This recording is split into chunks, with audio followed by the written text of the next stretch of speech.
As architects, we get inspired by nature, art, culture, and almost everything and anything around us.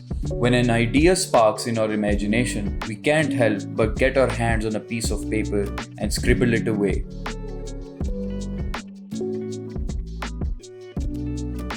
This dire need to communicate a thought, a fluid idea into something tangible and concrete somehow becomes second nature to us.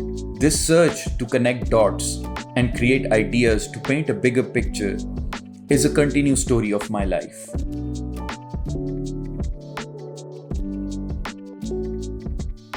So when I got exposed to Richard Serra's work, I was completely blown away by the simplicity of the experiential form and yet complexity of the geometry. His sculptures are large, abstract, curved steel plates held together by gravity alone. It boils the work down to pure form without the need for nuts and bolts.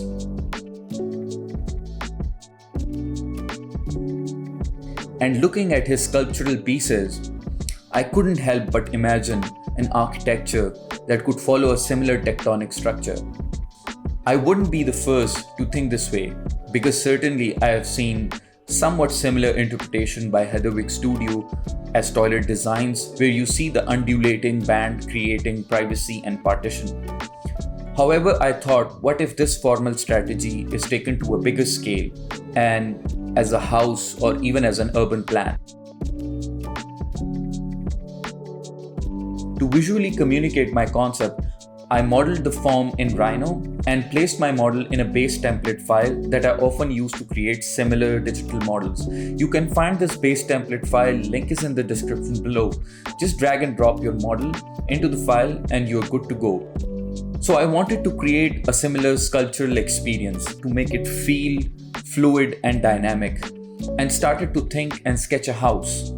As geometry of fold itself is structurally stable form, so I thought the house could be just two folding walls stacked on top of each other, a self-supporting structure. Capped with a roof and a slab in between, and there we have a basic shelter called a house.